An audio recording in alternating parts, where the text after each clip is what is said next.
everyone, Rossite here. Welcome back to the Power Ranger Ninja Steel vlog with the episode The Royal Rumble. Yeah, I understand why they have to add in Royal, but the princess doesn't even lift a finger in this episode.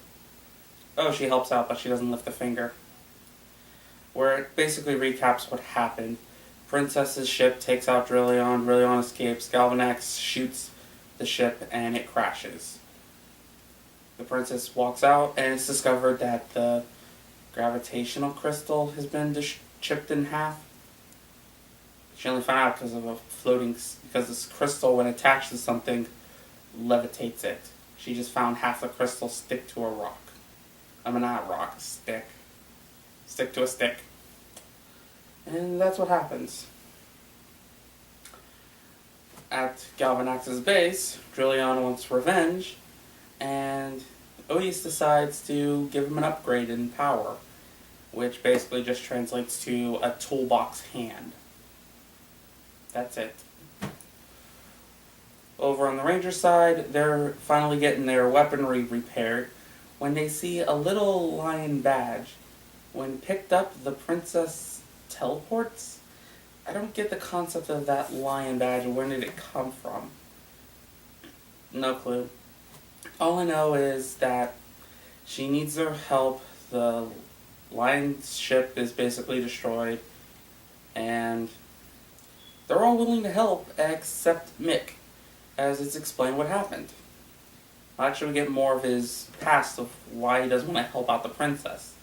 Because of the fact that the Lion Galaxy basically took over where Mick lived, captured him, and sold him to Galvanax, saying that he hasn't seen his parents for 20 years. So it's understandable why he has a little bit of a hatred for the Lion Galaxy, but due to the fact that the princess wants to, well, what's the right words? She feels sorry for what happens, and she needs anyone to help her, since Drillion's going to destroy the ship. They thought, why don't we turn the ship into a Zord?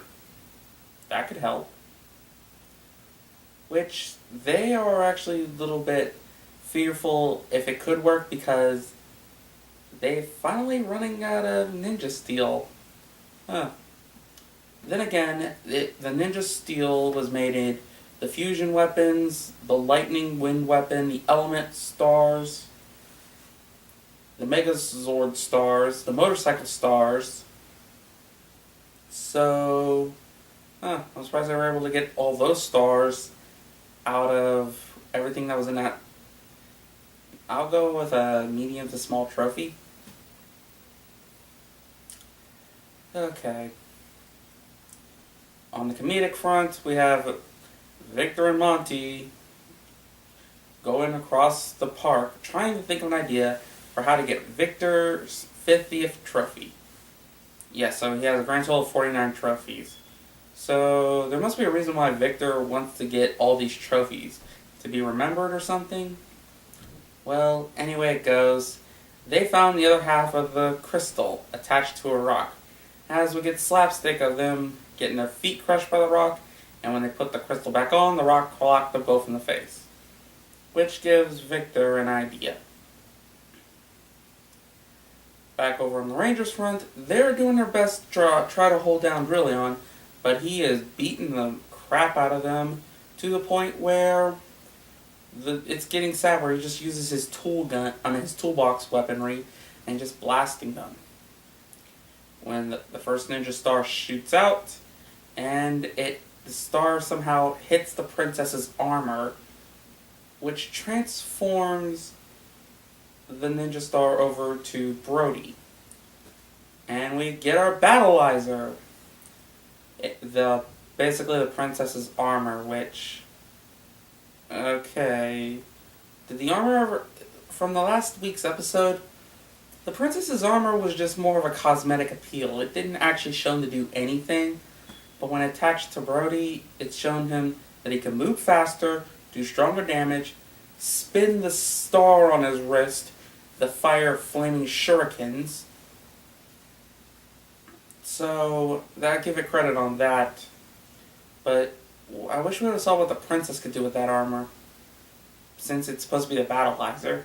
And one last thing, I may not know much about the Japanese culture, that's more of a Rasa thing, not me. But didn't ninjas are supposed to be super fast? Yeah, I know the Battleizer gives them super speed, but ninjas are supposed to have not that much armor on them so they can move faster. And besides, that armor looks more akin to samurai than ninja. Just taking a guess. Well, because of that, they were able to beat Trillion, and we get the giant monster battle.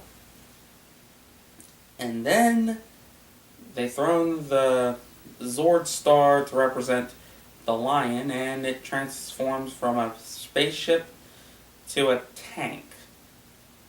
It's doing its damage, and we even get to see it transform, which, okay, I can understand its appeal to be cool like all that stuff from the kid's point of view, but there's one thing that's literally screaming, this is a dumb idea.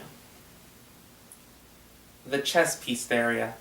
The lion opens its mouth and reveals the Red Ranger just sitting there. Doesn't have a seatbelt, so no safety. And the lion's basically having his mouth wide open while he's just sitting there doing the whole battle. Which I'm pretty sure if Drillion would have paid attention for a moment, he could have just blocked the arms, drill, chest, I win. Just stating. But it was able to do its battle, able to use giant shurikens in its combat, and even, okay, its finishing move is kind of weird.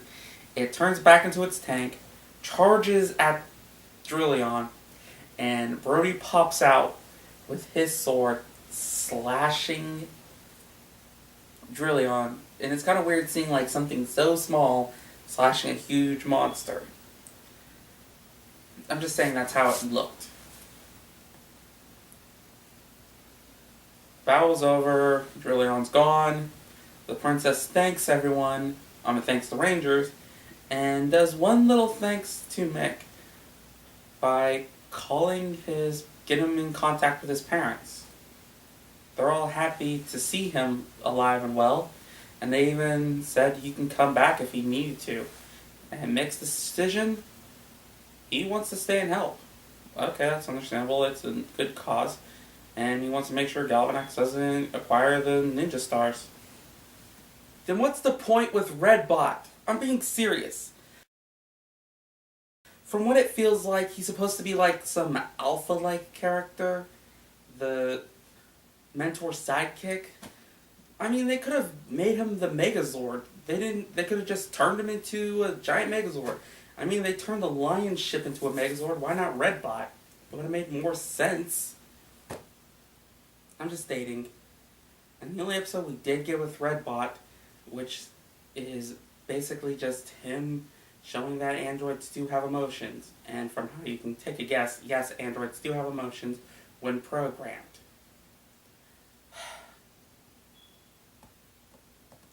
I'm sorry, but besides that one episode, Redbot's barely shown. I mean, you could remove Redbot from the episodes, and it wouldn't even make a difference. Well, anyway, after the princess leaves on the lion's Zord, flying off, she said she will come back and help whenever they need it. So I'm guessing whenever they activate the lion star, the armor and the Zord will just come right down super fast. And what's the difference to the Lion Galaxy to the Milky Way? Well, it all ends with the comedicness. Victor going to do his lifting trick. He's going to lift the record 2 tons. Okay, if a person has to lift 2 tons, I'm pretty sure they would blow out the rectum. I'm just being honest.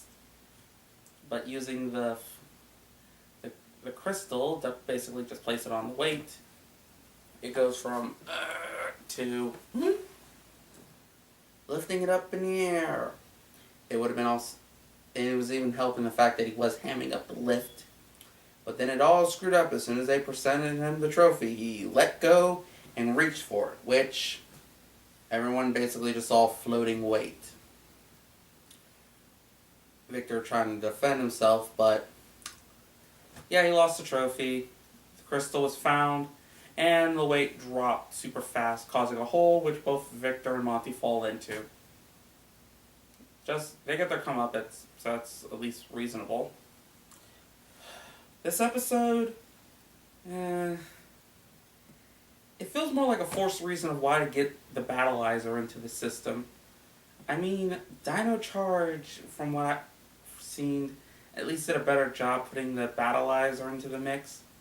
But this one was just so they could add the Battleizer to the group, add the Lion Zord into the group.